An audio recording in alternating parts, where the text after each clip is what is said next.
Bling evening, ladies and gentlemen. Thank you for tuning in for the Stamp of Approval's YouTube page. Today's topic is going to be on lowballing yourself. So before we get there real quick, let's get the little logistics out the way. My name is Dawn N. Collins. I am the proud owner of the Stamp of Approval LLC. I am based out of Philadelphia, Pennsylvania.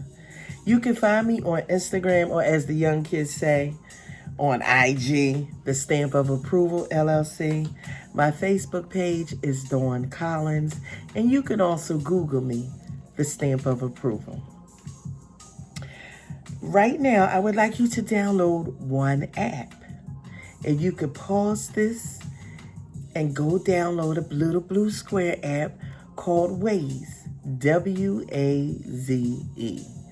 I'll hold real quick while you go download that.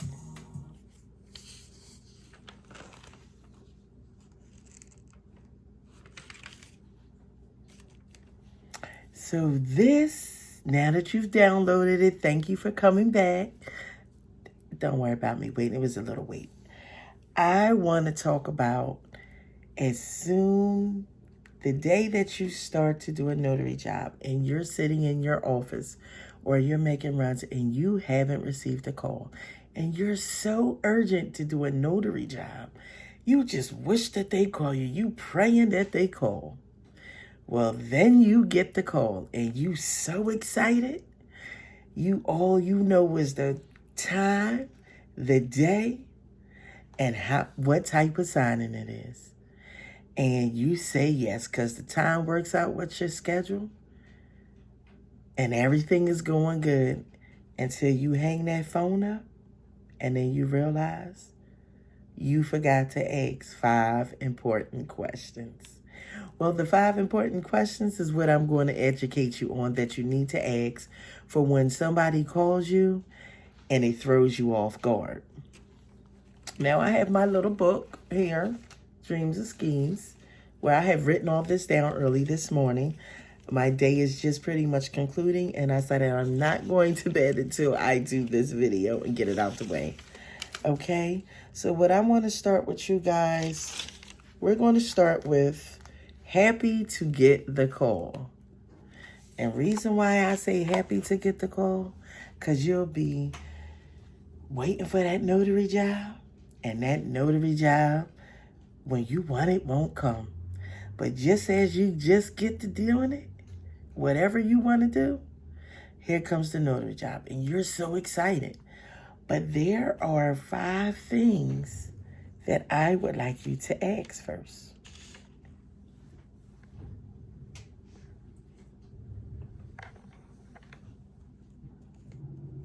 Now, we know we're in the beginning of the year, and you be so hyped because the beginning of the year, you be waiting to get that first notary job. All notary jobs, all notary personnel are always like, when are they going to start putting the jobs up? When I'm going to get an email, when I'm going to get a text message.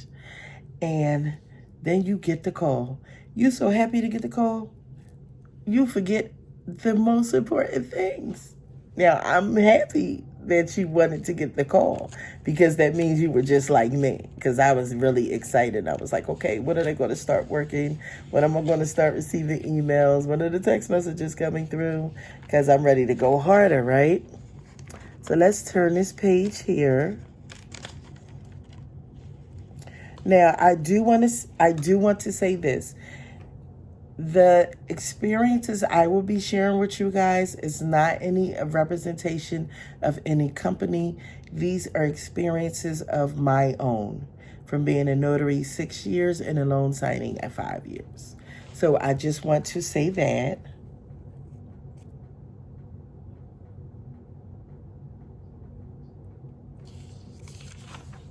Now we're going to go to the next page.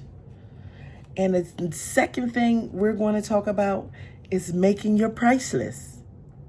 What is your price list? You say, what do I charge? What are the services that you are recommending? What are the services? What type of services? The services can be from birth certificates, death certificate, physicals, divorce papers, letters, car titles, letters from banks that need to be verified for bank accounts. What type of notary are you? That's what you need to see. And then I would like you to also go to look at some competitors that are in the same area. I want you to look at a high price and a low price. And then I would like you to make your price in between. That will help you retain more business and to have people looking like, and you'll get more business. And you also want reoccurring a business. I know I said reoccurring a business. So, know your prices, memorize your prices. I don't care if you have to tack it up on a board like I do to say notes to self. Memorize your prices. Because when you do get that call, you get so excited and you forget about your prices. Or you know them, but you're thinking, I ain't going to give them that price. I'm going to give them a lower price. And, oh no. Don't do that. Don't ever do that. What I'm going to teach you guys to do, you have to use your brain, your mind, which is the same thing, your strategic thinking. I need you guys to use strategic thinking. Now, this is one of the reasons that I need you to know your prices. Because when you get that call, they're going to tell you three things. They're going to tell you the time, the day, and the type of signing. That are the three things they will tell you. Now, most people say, well, how much are you offering? And a lot of times when you get the call, they'll say, what is your price? I'm going to teach you right now that question right there is a loaded question. It's made to throw you off. Do not get thrown off by that. Do not get thrown off by that, because when that happens,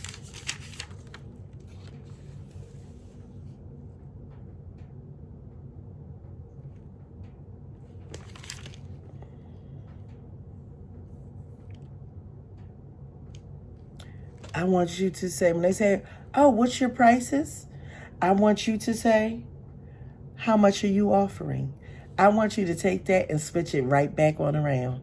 Ask them, whoever calls, man or lady, how much are you offering? Know your prices. Then the second question I need you to ask is the distance, whether it be the actual address or the zip code. And this is why I want you to download Waze. Some people use Google Maps, but this will tell you the distance.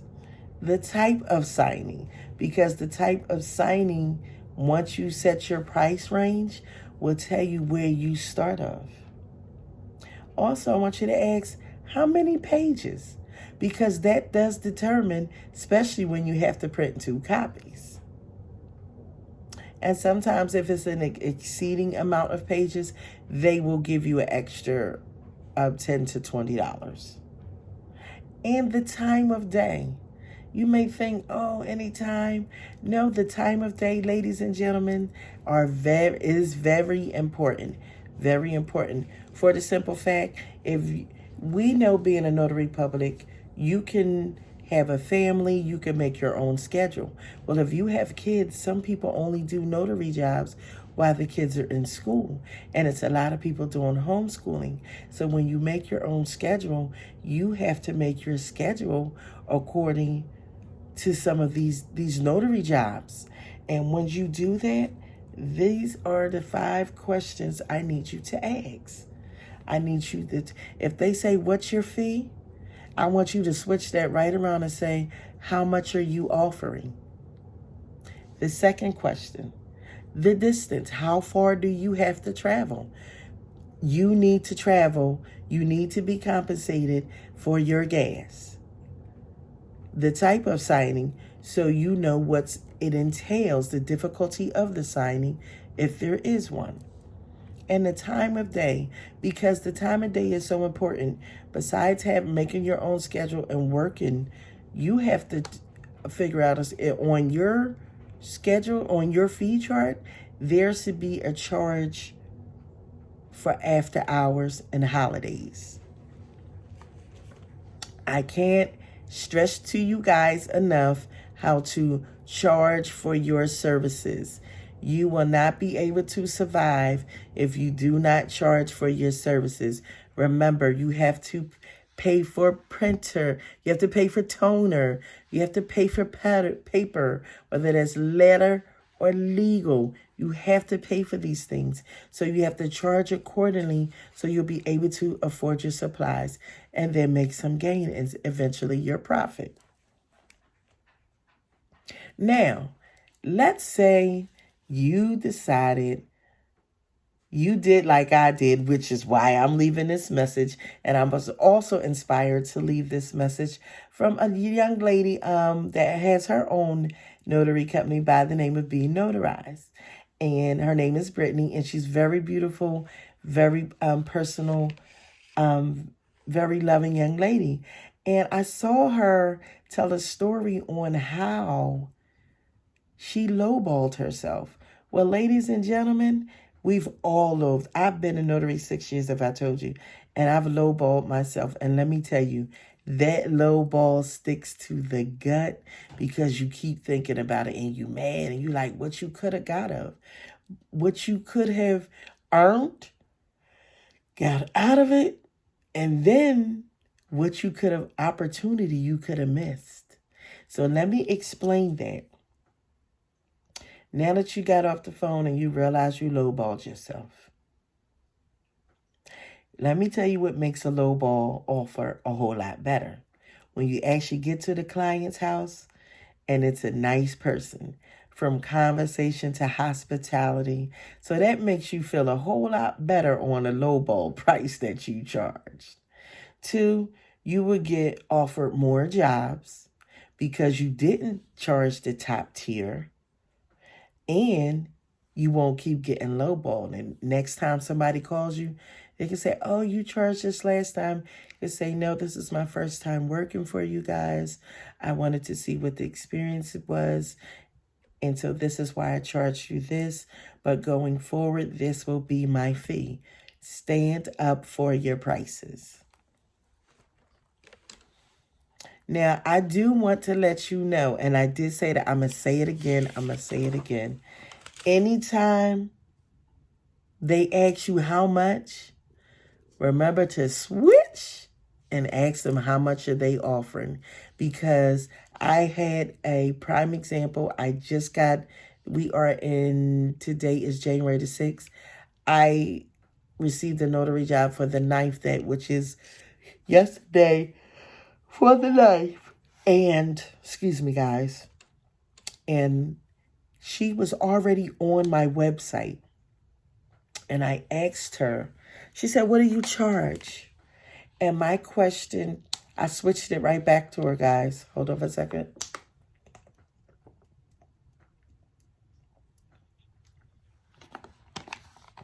I said, what are you offering? And she immediately said, 75. But she said, wait a minute, let me look. Oh, I see you in your price list is 85. She said, she said, I can up the fee for you. And I said, thank you, and I will do it for their fee. Let me tell you, if they ask you how much you offering, how much you would do it for, if you don't know how much they're offering, how will you know what to gauge yourself? That's the first step, okay? Remember, your prices, your price check, your price fee sheet. And asking that question will try to throw you off track.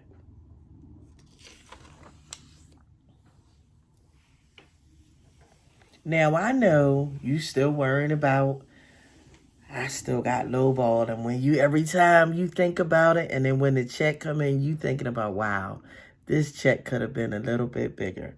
Well, let me tell you this. Memorize your own price list. Mistakes are your best lesson. They are your best lesson. I've been a notary 6 years, and there's some stuff I'm still looking like I missed that money, but I didn't miss the opportunity to keep working with that particular company. So you have to look at the long run versus the short run, which is much more better achieved and much more cha-ching in your pocket. Okay, what else we have here? Also, if you are not a person, you don't know what after hours are. Anything, excuse me, guys, anything after 6 p.m. is after hours. Holiday pricing should be a flat fee, dependent on your state and what your state laws are and what you are allowed to charge is how you should do your holiday pricing. I will leave that there. Also, I would like you guys to get a calendar. Reason why I want you to get a calendar: 1, get something inspirational.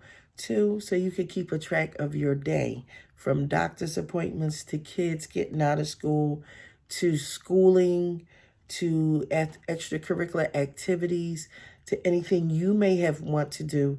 If you keep a calendar, it is so great because you will not, oh, excuse me, guys, you will not lose track. You will stay focused and you won't double book yourself. That is the most important thing, to always pay attention and monitor who you take a job for. Write it down, email it, text it, screenshot it. Just make sure you put it in your book. Now, I know it's still a hard pill to swallow because you lowballed yourself. That's nothing but God showing yourself your worth, and you're worth it. Charge for your services. Oh, Lord.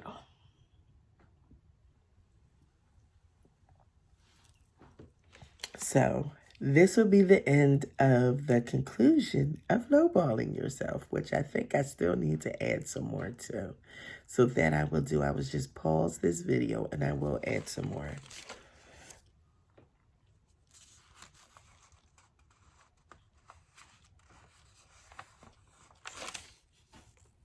So thank you for tuning in, and I will see you guys at the next video for notary information or any other information I feel as though anyone can be useful and it can help them with.